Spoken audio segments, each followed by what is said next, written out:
Hello and welcome to a special socially distant version of RoadRash. Yes. After that last tire episode, I'm trying to remain as socially distant from him as possible.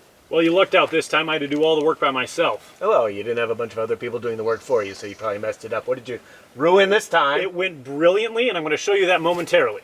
Now, here in Southern California, summer has hit in full force with multiple days of 90+ degrees.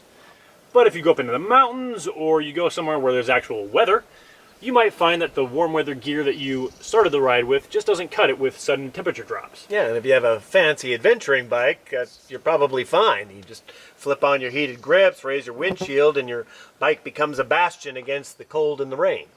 But what can you do if your bike doesn't have those features? I did a little brainstorming to find out. When I began this ride in LA, it was 74 degrees and sunny. Now, about a half hour and 4,000 feet of elevation later, it's 52 degrees and dropping, cloudy, and definitely a little misty. So what can you do? Well, obviously you can't control the weather. I wish I could, but I don't have that power yet. But what you can do is control your comfort. A lot of touring and sport touring and cruiser motorcycles come with optional heated grips, seats, windscreens that come up and down, or if you have the right bike, you can even buy aftermarket options that do all of that. But what if you don't have the right bike? I don't have the money to buy a new one either. Well, what I do have is a whole lot of good old-fashioned thinkings.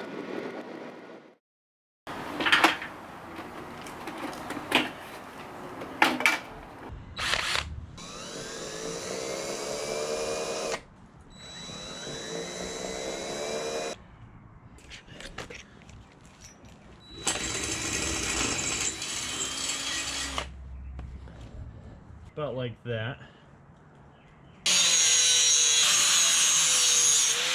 We're going to need something that we can use to turn this on and off with. Got an idea. I just borrowed this from Bo's lawn sprinkler system. With all the rain, I think it'll be a while before he notices. Let's see. Yep. Perfect fit. Here.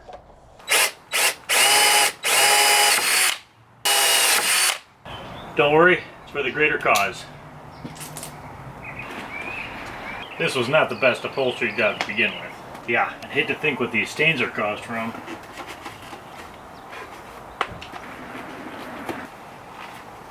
Alright. Put that in there. Yeah. Don't even know it's there. I don't know how you're supposed to work with this stuff. They tell you to deal with this goopy stuff and then with gloves on, peel off this tape. Harsh. Oh, it's falling off. Alright, says we should heat it up. We were getting some air out of there. So good. Do not apply close to the exhaust manifold or headers. Oops. Well, for the rest of this, I guess we're gonna need something else. Nothing a little duct tape won't solve. Up in here, right about there. Make sure we hit that. Then we can come back up and around. Right about there.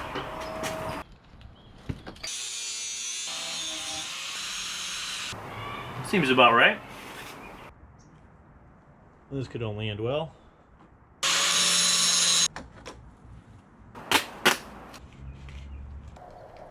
And now that we've got everything in place, we can put some holes in this guy.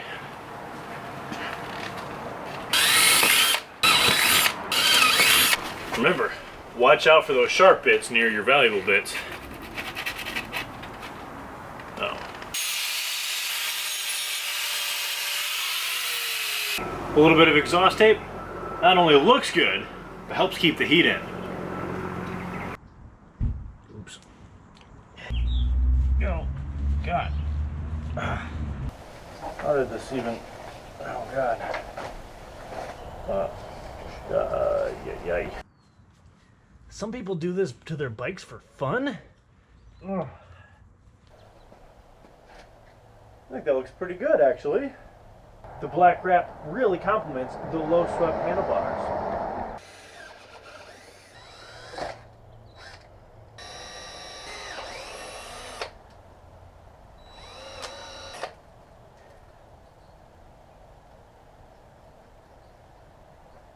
Heard a little crack on that one, but I'm not worried. And just like that, you're ready to ride. Wait, hold on. You took a valve from my sprinkler system? Yeah, it was cold and rainy. You weren't using it. Yeah, but when I turned on my sprinklers, it turned my front yard into a lake. Well, then you should be thanking me. I gave you waterfront property. That, like, hugely increases property value. Oh, you ruined it, just like you ruined this poor bike. What are you talking about? It looks fantastic. Fantastically stupid. It looks like some kind of strange S&M suit for your bike. Oh, no. It looks sophisticated and cool. Like Steam Clean. No. Steam Punch. Steampunk. You mean steampunk? Yes. Yes, I do. See? You hate steampunk. Yeah, actually, I really do. Okay, so let's move on to the news. Well, obviously, the big news is related to the impact of the coronavirus. Motorcycle production has come to a complete halt over the last couple months, and sales of new bikes have cratered, except in India, strangely enough. That brings up an interesting point. India has something like 37 million motorcycles, I think the most of any country in the world. And despite it having the second largest population, it's largely escaped the coronavirus. So I think that just proves that riding motorcycles prevents COVID. I don't think that's right. I think it is. And that gives me an idea. Instead of getting stimulus checks, we should be getting stimulus motorcycles. Not only would that stop the virus, it would single-handedly save the motorcycle industry and increase travel and bring tourism economies back online. Well, that sounds like a great idea. Put millions of inexperienced motorcyclists on the road, traveling to lots of small, uninfected towns in the middle of a pandemic. Before we get into trouble, let me just say, please follow your local safety measures. And I think we should move on to another topic. Fine, but it would have worked. In Italy, Moto Guzzi and Aprilia are set to start production shortly, with Piaggio and Energica hopefully following suit not too long after that. Ducati has already restarted production and then is launching its Ducati Cares initiative to entice buyers to come into the showroom. Ducati Cares? What does that even mean? That sounds like the slogan for a nursing home. Which is exactly where you don't want to be right now. Yeah, it also sounds really clinical and safe for the company that makes the 217 horsepower Street Fighter V4S that'll rip your arms off and throw them into orbit if you deign to open the throttle past, well, idle, really. It only really deals with making sure that employees and customers feel safe to come into the dealership, which, although important, doesn't really address the real problem, which is buyers not having extra money on hand. And many businesses, states, and even countries have shut down travel. Yeah, it's instead of saying, we know times are tough, so here are some great deals, they're basically just saying, come on in, we promise to try not to kill you. Not the most enticing slogan. Now, let's get back to testing my ingenious solution to cold weather riding. When we left off, I had just finished making the modifications to my SV1000. But I hadn't tested it yet because we were largely confined to our homes, but now the restrictions have been lifted, and so it is time to show the world just what this baby can do. Wait. You're gonna do this now? It's like 90 degrees outside. Yeah. You don't need heated anything on your bike. Stop being so fussy. You are just trying to prevent progress. But there's no progress to prevent. You just drilled a bunch of holes in your bike and loosely attached some tubes to it. You are jealous of my brilliance, that's what it is. That's okay. I'm gonna prove it to you. Here we go. Time to start. This must be what it felt like for Neil Armstrong to walk on the moon, go to the bottom of the Marinara Trench. Not Marinara. What is it? The Marinas? Who else did something big? Fighter pilots. Testing.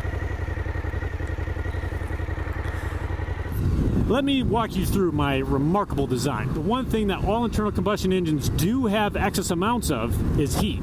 In fact, as much as 62% of the total energy generated in an engine is wasted as heat through either the exhaust or the radiator or the engine. So what I've done is I've built a system of tubes that capture that excess heat and send it to where it's needed. Let's get that. Oh! Okay, so that's a little problem. I can't open the valve while giving throttle. Minor adjustment needed with that. Not a big deal. I am feeling a bit more connected to the bike. I can feel the pulsing of the engine kind of up my bottom, which is a little different than from where you normally feel the engine vibrations. Okay. And we are max open. Let's see how quickly my hands start to feel warm.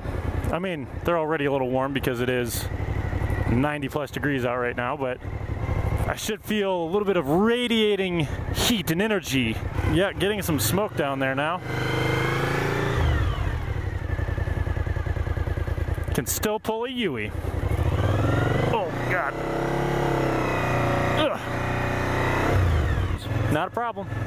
Okay, so to be honest, the seat isn't the most comfortable, but to be fair, it really wasn't in great condition when I got it, so that might not be 100% my fault.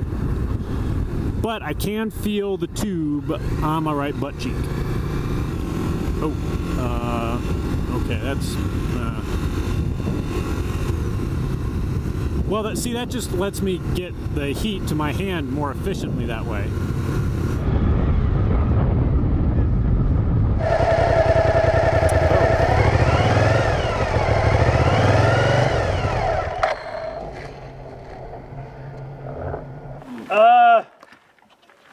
It's working pretty good. It's a little smoky. You got smoke coming out of your butt. I think that smoke is just the exhaust sealant tape Melting? curing. Oh, that's Yeah. a good word for it. I'll admit I'm not feeling as much heat coming out of it as I was expecting. How can you tell? Well, that's a fair point, see? So maybe it's working perfectly. Oh, I'm sure this is going to be a top seller. Okay, so there was a little bit more smoke than I was expecting, but I can honestly say that I stayed warm the entire time I was riding. Yeah, well, because it's 90 degrees outside. Your great invention has completely ruined your bike. What? Well, I mean, it works better as a smoke machine than a heater. I mean, even if it did work, it's pointless now that it's summer. And you didn't even address the problems with wind or rain. You are just jealous that you didn't come up with the idea first.